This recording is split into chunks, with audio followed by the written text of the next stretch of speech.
All right, so this is, we're jumping into chapter 3, and this is our finance chapter. This is actually one of my favorite sections in this class because we talk about money. And we're going to talk about interest in terms of the good side of interest, and then interest in terms of the bad side of interest. So when you have a good side of interest, that is investments. That's where you are earning money by investing your money, and so they are paying you to have your money in a mutual fund or an IRA or a Roth IRA. The bad side of interest is like a student loan or any kind of a car loan, a credit card loan, anything that you are paying money to borrow money. Okay, so interest has a good and a bad, right? You could think of it as a angel and a demon on your shoulder. The student loan debt has surpassed credit card debt, which is not a good thing. And that happened in 2008 when people went back to school because the economy crashed, and so they were going to get retrained. And so they took out all kinds of student loans, and so that's when student loan debt surpassed credit card debt. So the first section that we're going to talk about is just simple interest and what's called a T-bill, and this is 3.1. So you're going to need your calculator. That is most definite unless you love to handwrite things out. So simple interest is used whenever you have a loan or an investment that is less than a year. That's when simple interest is used. So just some introductory things that you need to know. Whenever we're doing any of these finance equations, you cannot calculate when you have a percent as a percent. You have to change the percent to a decimal. All right? There's no way around that. You cannot calculate when the percent is written as a percent. So percent is always based on 100. So what that means is I am going to take my decimal and I'm going to move it 2 times. So think of the number 100. So 8% is 8 out of 100. All right, if you put that in your calculator, 8 divided by 100 is actually 0.08. So the shortcut is you take wherever your decimal point is and you move it twice to the left. And you're doing that because you're dividing by 100. So if you have 4.25%, and this is the same as 4.25 divided by 100, which is the same as 0.0425. So again, wherever your decimal point is, you're going to move it twice to the left. And if there's a space, you're going to add a 0. If you have a percentage of 0.1%, okay, so where does 0.1%? That is a tenth of a percent. So a tenth of 100, all right? That's, you think of it that way. Where you see this is if you invest your money in a bank, like a savings account, you're going to get less than 1% interest. That doesn't even keep up with inflation. So make sure when we're looking at percentages that you notice where the decimal point is. So this is the same as 0.1 divided by 100, which is the same as 0.001. So again, the shortcut is I take my decimal and I move it twice, and then any empty space I need to add zeros in there. All right, so that's the first thing. The second thing when we're dealing with simple interest, and this is the percent to a decimal is with any of the financial functions that I'm going to give you. But with simple interest, again, like I said, simple interest is used when you are working with less than a year. Okay, so say we got a short-term loan and it was a 6-month loan. So simple interest is based out of a year. So if I had 6 months, my time would be 6 divided by 12 because there's 12 months in a year.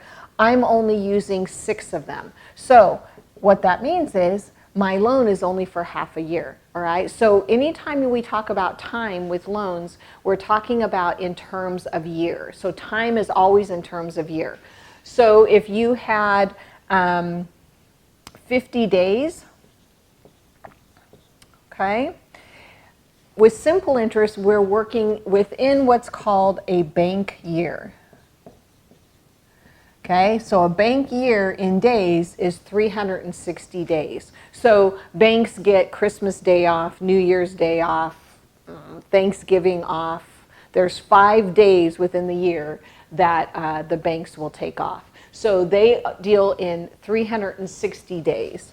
So anytime you're using simple interest or T-bills, if you are given days, it's going to be the number of days out of 360. So this will always be our time, whatever our time is. So it's always based on a year. If you have, let's see, what else do they do it in? Weeks. So there are 52 weeks in a year. Let's say we took an investment and we have 50 weeks out of 52. Okay, so you always want to make sure that you understand how many weeks in a year, how many months in a year, how many days in a year. Bank year is 360 days. All right, okay, so that's the preliminary stuff. So now we're going to get into our equations.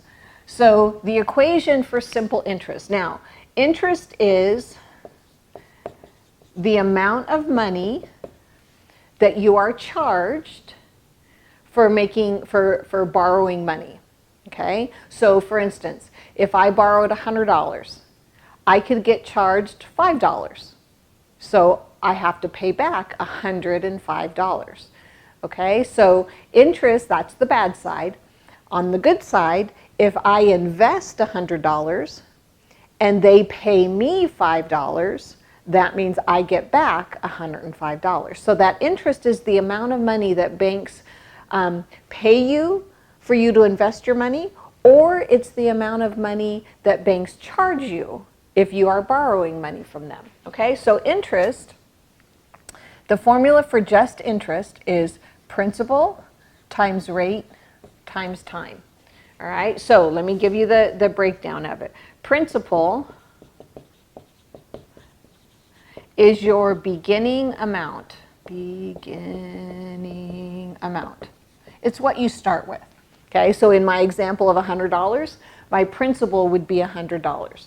The R represents the interest rate, and this is as a decimal, so you always have to change it. And then the T is your time in years. Okay, so if you're going to make a mistake on this simple interest formula, this is where you're going to make it. You're going to forget that time is based on years, so you have to write it in terms of years. Okay, so that's simple interest. All right, the total amount with simple interest, the formula is A, let me do it this way, A equals P times 1 plus R times T. Okay, so what this is this is simple interest. If I were to distribute this P through, I'd end up with P plus PRT. Well, think in terms of my $100. So I invested $100. I earned 5. I earned the simple interest of 5. So my total is 100 plus 5. Okay, so you can use the simple interest total amount in either format. Either P times 1 plus RT or P plus PRT. Either way works. It works the exact same way. This is with the P or the principal factored out. The variables mean the exact same thing. Okay, so if we're looking for interest only, we're going to look for PRT. If I want to know how much will I owe at the end if I borrowed, or how much will I get at the end, then I'm going to use the total amount. So the only other variable that we need to include is amount. A is the total amount or the ending amount. It's what you end with. All right, so let's try a couple. I'll do it over here. So I'll leave the information up so you can refer back to it. So let's say I started with $1,000. My rate is 7%, and I'm going to leave it in for, let's say, 3 months. That's a 3 months. Okay? I want to know what's the total amount. How much am I going to get back out? So I'm going to use this one. So A equals P times 1 plus the rate times T times time. My time is 3 months out of 12 months. My rate as a decimal, I move it twice, is 0.07. So now I have all the information. I'm just going to plug it in. I'm looking for the amount. I start with $1,000. 1 plus my rate is 0.07. And my time is 3 out of 12. Now, I can reduce that to 1/4 if you want. You don't have to. You can leave it that way. Let me grab my calculator.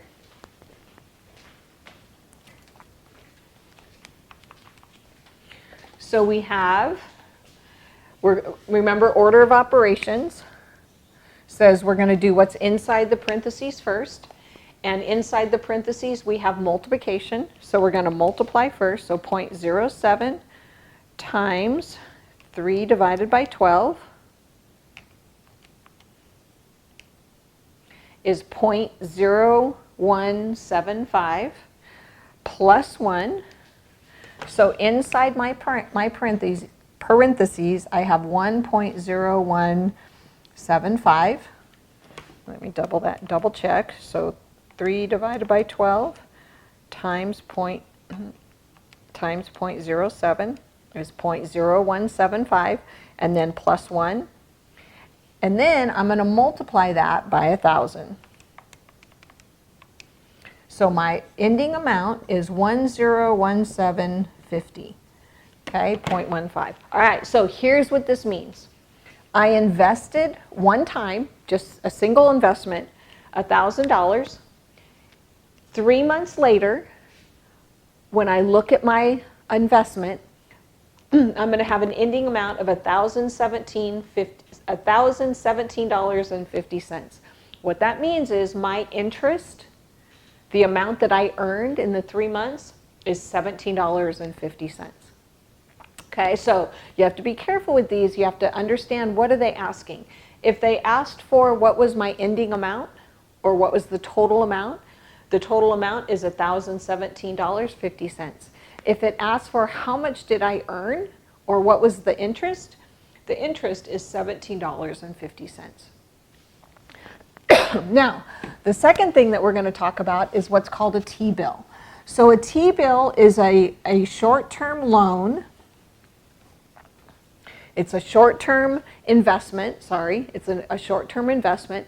It's generated by the United States government. They sell them for a certain amount, and then because you are basically loaning money to the government, they are going to pay you some interest. All right, now because it's short term, that means it is less than a year, usually less than a year. So let's say that you invested some money and you get $950 back at the end of the investment. So let's say the investment was 6 months, okay? I want to know, what did you put into it? How much did you put into it to get $950 out? Well, I don't know what my principal is. I don't know what I started with. I forgot. But I do know that my rate was 4%. I'm going to say 4.5%. So my decimal is 0.045. And I know it was in for 6 months. I want to know what was my principal. All right? So 950 equals the principal, which is the unknown, times 1 plus the rate was 4.5%, times 6 months. So I have all the information I need within my parentheses, so I'm going to get that value. So 6 divided by 12 is 1/2, times 0.045, plus 1. So did you notice how I did this? I'm basically working backwards. 6 divided by 12 is 1/2, or 0.5, times 0.045, plus 1. Okay? So I did that all in one step. Times my P equals 950. So now this goes back to just basic linear equations. How do I get the variable by itself? Well, when it's multiplied here, I'm going to divide. Whatever I do to one side, I've got to do to the other.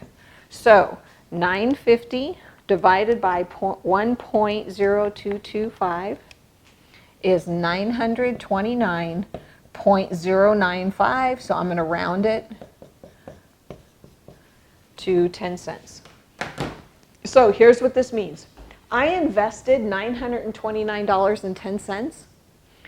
6 months later, I get out $950. So I was paid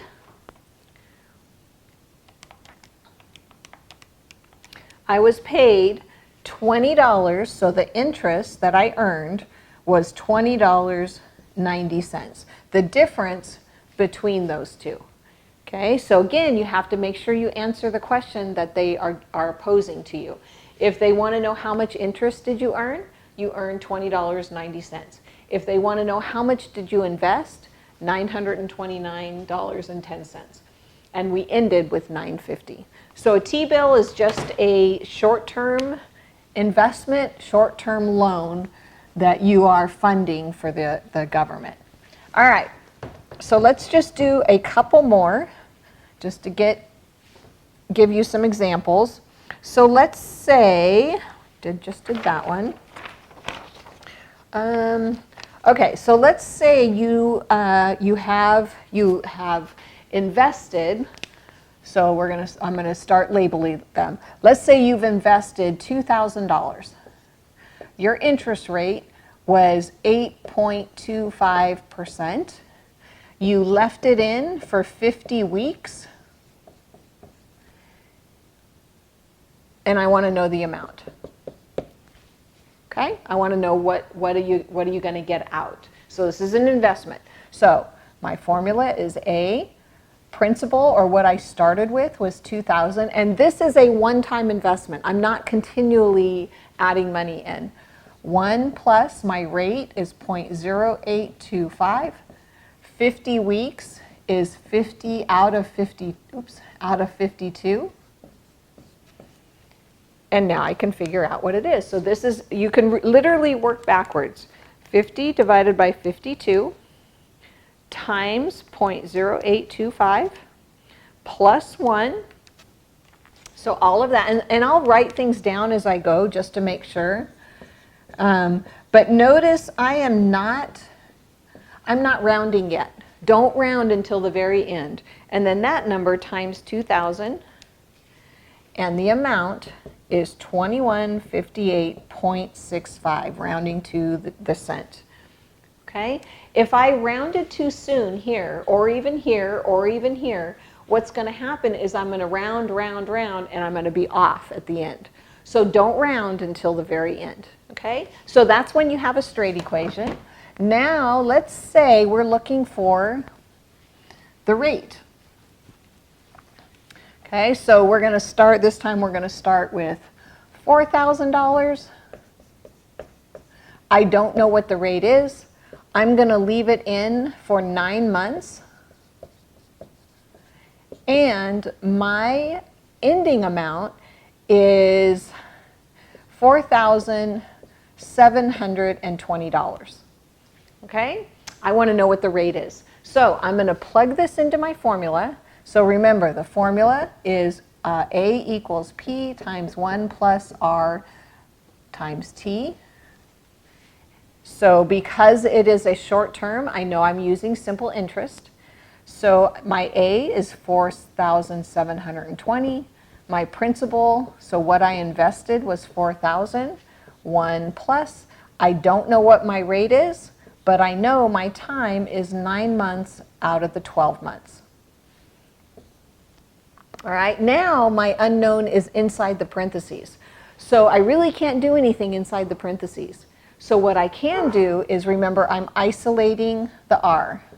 So I'm going to divide off my 4,000. So I end up with 47.20 divided by 4,000. And I get 1.18. That's gone. equals 1 plus, and I'm going to rearrange this, 9/12 r. I'm going to subtract the 1, and I get 0.18 equals 9/12 r. And now I'm going to flip this and multiply. So notice that goes away. So 0.18 times 12 divided by 9. So my rate is 0.24. When you move your decimal back the other way, there's your percentage. So 24% is what I was paid. That would be nice, but that's pretty much unheard of. Okay, I'll stop there.